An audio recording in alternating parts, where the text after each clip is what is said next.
আমন্ত্রণ বিশ্ব বাংলার সঙ্গে আছে আমি সাদিয়া ইসলাম তৃষা। শুরুতেই সংবাদ শিরোনাম। 9 বাংলাদেশি সহ 58 অবৈধ অভিবাসীকে আটক করেছে মালয়েশিয়ার ইমিগ্রেশন পুলিশ, বৈধ কাগজপত্র না থাকার অভিযোগ। বিমানের বাড়তি ভাড়া সিন্ডিকেটকে রুখে দেওয়ার আহ্বান বায়রার সাধারণ সদস্যদের, 12 দফা দাবি না মানলে রাস্তায় নামার হুঁশিয়ারি। এবং আরব আমিরাতের শারজায় রিয়েল এস্টেট ব্যবসায় সফলতা বাড়ছে বাংলাদেশিদের, নতুন কর্মসংস্থান সৃষ্টির সম্ভাবনা।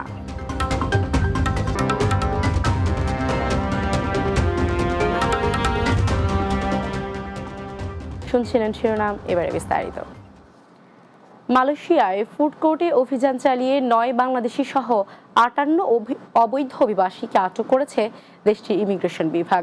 বুধবার সেলাঙ্গোর রাজ্যের পুচং শহরে কেন্দ্রস্থলে একটি ফুড কোর্টে অভিযান চালিয়ে তাদের আটক করা হয়। মালয়েশিয়া ইমিগ্রেশনের পরিচালক দাতুক জাকারিয়া সাবান এক বিবৃতিতে জানান, জাতীয় জনসাধারণের অভিযোগ এবং এক সপ্তাহের নজরদারির ভিত্তিতে অভিবাসন বিভাগ এই অভিযান চালায়।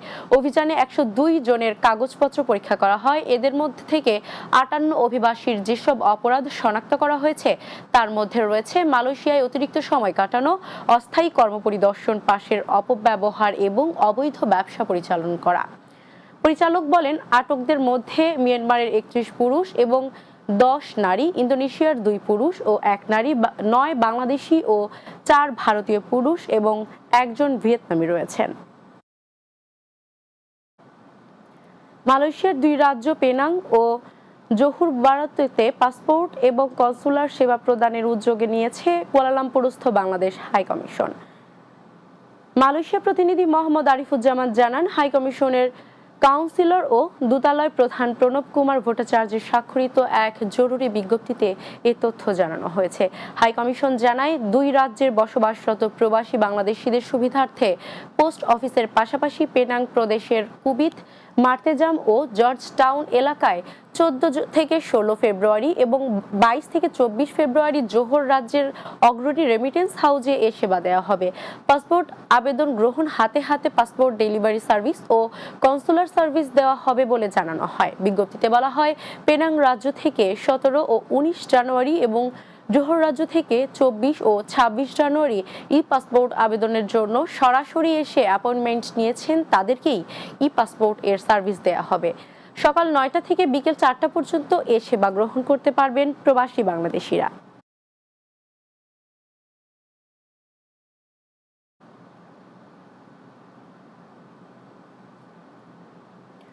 শ্রমবাজার ও বিমান ভাড়া বাড়ানোর সিন্ডিকেটকে রুখে দিতে সকল রিক্রুটিং এজেন্সির মালিককে ঐক্যবদ্ধ হওয়ার আহ্বান জানিয়েছেন বারার সাধারণ সদস্যরা। বুধবার রাতে রাজধানীর কাকরাইলে প্রতিবাদ সভায় সৌদির একক ভিসায় বহির্গমন ছাড়পত্র বন্ধ ও বিমান টিকিট লেবার ফেয়ার ঘোষণার দাবি সহ চলমান সকল সমস্যা সমাধানের আহ্বান জানান তারা। সভায় লাইসেন্স নবায়নে বাধ্যবাধকতা বন্ধ করারও দাবি জানানো হয়। তারা বলেন, বর্তমানে জনশক্তি সেক্টরকে ক্ষতিগ্রস্ত করার চেষ্টা চলছে, এর বিরুদ্ধে সবাইকে সোচ্চার থাকতে হবে। প্রতিবাদ সভায় তারা 12 দফা দাবিও তুলে ধরেন। আগামীতে সরকার এ বিষয়টি সমাধান না করলে রাস্তায় নেমে কঠোর আন্দোলনের হুঁশিয়ারি দেন তারা। আমরা যে 1 থেকে প্রায় 1.5 কোটি কর্মসংস্থান করেছি, আমাদের এই কর্মসংস্থানকে বাধাগ্রস্ত করার জন্য আজকে যেই গভীর চক্রান্ত চলছে। বড় কথা, সরকারকে বোঝাতে হবে, উপদেষ্টাকে বোঝাতে হবে। নেটওয়ার্ককে ধ্বংস করতে পারলে আমাদের দেশের অর্থনীতি ভঙ্গুর হবে। এই দাবির মধ্যে যদি আমরা সবাই একমত থাকি তবে আমাদের দাবি পূরণ হবে। বিমানের এই এমডি বিমানের স্টাফ দেওয়া হবে না, এটা মন্ত্রণালয় থেকে সিদ্ধান্ত নিতে হবে। এবারে দুবাইয়ের গল্প।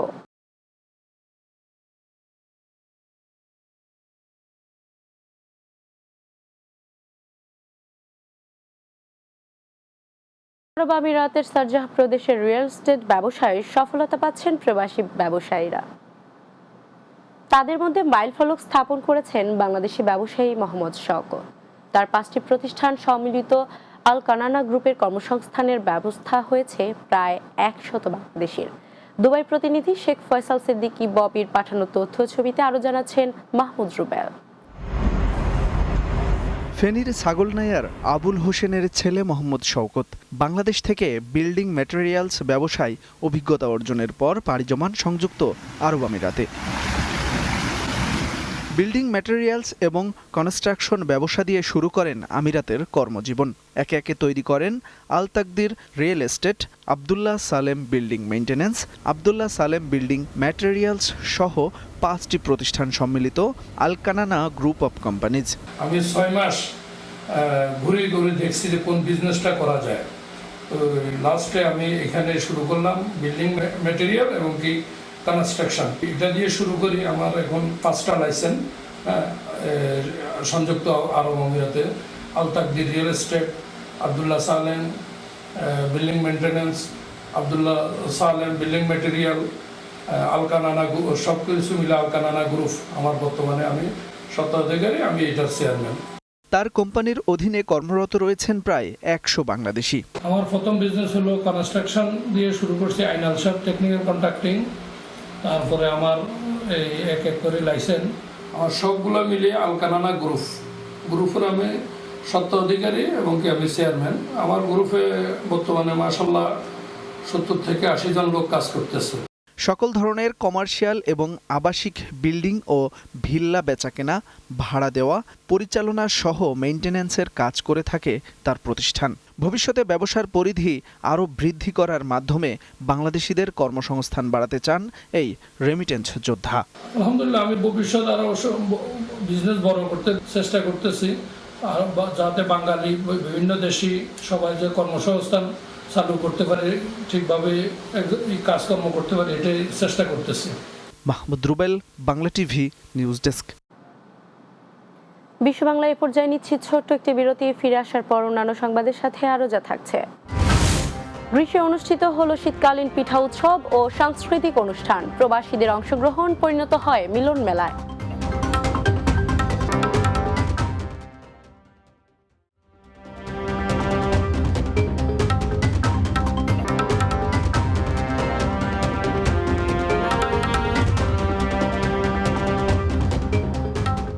বিরতির পর স্বাগত জানাচ্ছি বিশ্ব বাংলায়। প্রবাসের মাটিতে বাংলাদেশের সংস্কৃতি ও ঐতিহ্যকে তুলে ধরতে গ্রীষ্মে অনুষ্ঠিত হয়েছে শীতকালীন পিঠা উৎসব ও সাংস্কৃতিক অনুষ্ঠান। গ্রীষ প্রতিনিধি জাকির হোসেন চৌধুরী জানান, বাংলাদেশ দোয়েল সাংস্কৃতিক সংগঠন ও দোয়েল একাডেমি ইন গ্রীসের আয়োজনে অনুষ্ঠিত প্রবাসী বাংলাদেশিদের মিলন মেলায় পরিণত হয়। এ সময় উপস্থিত ছিলেন গ্রীসে নিযুক্ত বাংলাদেশের রাষ্ট্রদূত নাহিদা রহমান সুমানা। অনুষ্ঠানটির সার্বিক তত্ত্বাবধানে ছিলেন আব্দুর রাজ্জাক টিটু, সহযোগিতায় ছিলেন ইসমাইল হোসেন রনি। পিঠা মেলায় আরও উপস্থিত ছিলেন দোয়েল সংগঠনের প্রধান উপদেষ্টা ও দোয়েল একাডেমির প্রতিষ্ঠাতা আরিফুর রহমান সিরাজ, বাংলাদেশ কমিউনিটি ইন গ্রীসের সভাপতি আনোয়ার হোসেন দেওয়ান, সাধারণ সম্পাদক HM জাহিদুল ইসলাম, সিনিয়র সহ সভাপতি মোহাম্মদ জসিমউদ্দিন, সাবেক সভাপতি হাজী আব্দুল কুদ্দুস, গোলাম মাওলা, তাজুল ইসলাম, ঢাকা পরিষদ ইন গ্রীসের সভাপতি হাজী মুক্তার হোসেন, সাধারণ সম্পাদক আব্দুল আজিজ ও গ্রিক বাংলা শিক্ষা কেন্দ্রের সভাপতি দাদন মৃধা সহ আরও অনেকে।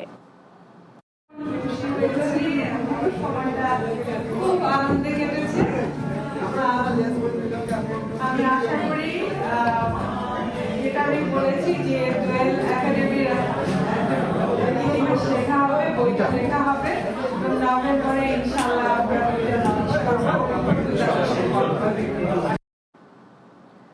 যুক্তরাজ্যে বিএনপি চেয়ারপারসন বেগম খালেদা জিয়া এবং ভারপ্রাপ্ত চেয়ারম্যান তারেক রহমানের সুস্থতা ও দীর্ঘায়ু কামনা করে দোয়া মাহফিল ও আলোচনা সভা অনুষ্ঠিত হয়েছে। যুক্তরাজ্য আইনজীবী ফোরামের উদ্যোগে আয়োজন করা হয়। অনুষ্ঠানে বক্তব্য রাখেন যুক্তরাজ্য বিএনপির আইন বিষয়ক সম্পাদক ব্যারিস্টার এম লিয়াকত আলী। প্রধান অতিথি ছিলেন বিএনপির স্থায়ী কমিটির সদস্য ডাক্তার AZM জাহিদ হোসেন। বিশেষ অতিথি ছিলেন উপদেষ্টা ডাক্তার এনামুল হক চৌধুরী, বেগম খালেদা জিয়ার বিশেষ সহকারী আব্দুস সাত্তার, যুক্তরাজ্য বিএনপির সভাপতি MA মালেক ও সাধারণ সম্পাদক কয়সর M আহমেদ সহ আরও অনেকে।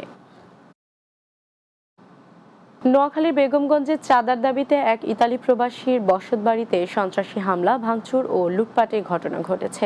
সম্প্রতি মোর্শেদুর রহমানের ইতালি প্রবাসী ছেলেমেয়েরা বাড়িতে এসে নতুন ঘর নির্মাণ শুরু করলে পিচি হাসানের নেতৃত্বে একদল সন্ত্রাসী 5 লাখ টাকা চাঁদা দাবি করে। চাঁদা না দেওয়ায় হামলা চালিয়ে বাড়িঘর ভাঙচুর, নগদ 10 লাখ টাকা, 5 ভরি স্বর্ণালংকার, মোবাইল সেট সহ প্রায় 20 লাখ টাকার মালামাল লুট করে নিয়ে যায়। এ সময় পিটিয়ে ও কুপিয়ে 8 জনকে আহত করে সন্ত্রাসীরা। এই ঘটনায় ইতালি প্রবাসী শাহ পরান বাদী হয়ে হামলাকারী পিচি হাসান ও তার ভাই এমাম সহ অজ্ঞাত 10 থেকে 12 জনের বিরুদ্ধে থানায় মামলা দিলেও পুলিশ এখনো কোনো আসামিকে গ্রেফতার করতে পারেনি। এ বিষয়ে কথা বলতে অভিযুক্ত পিচি হাসান ও এমামকে এলাকায় পাওয়া যায়নি। তবে তদন্ত করে আইনগত ব্যবস্থা নেওয়ার কথা জানান বেগমগঞ্জ মডেল থানার ওসি লিচন দেওয়ান।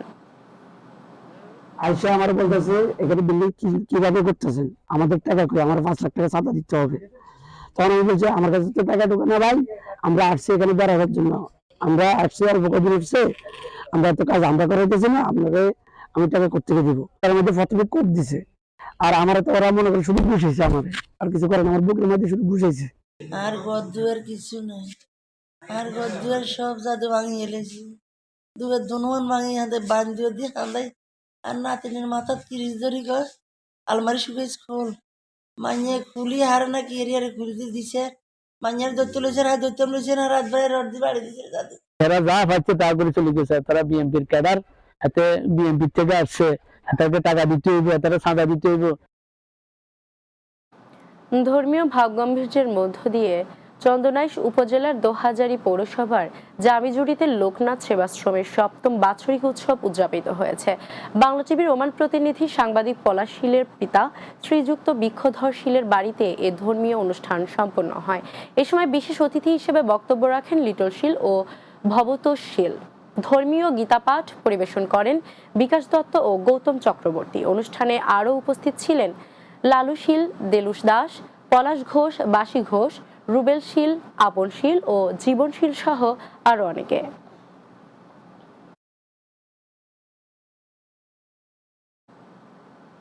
শেষ করছি বিশ্ব বাংলা, তবে যাওয়ার আগে শিরোনামগুলো আরো একবার।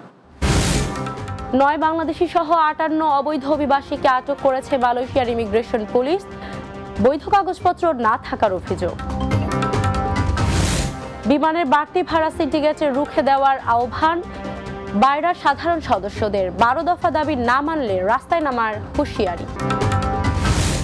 আরব আমিরাতের শারজায় রিয়েল এস্টেট ব্যবসায় সফলতা বাড়ছে বাংলাদেশিদের, নতুন কর্মসংস্থান সৃষ্টির সম্ভাবনা। এবং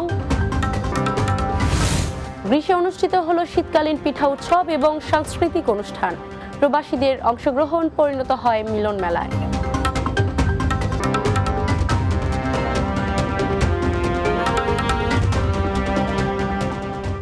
এই ছিল বিশ্ব বাংলায়। এতক্ষণ সঙ্গে থাকার জন্য ধন্যবাদ সবাইকে।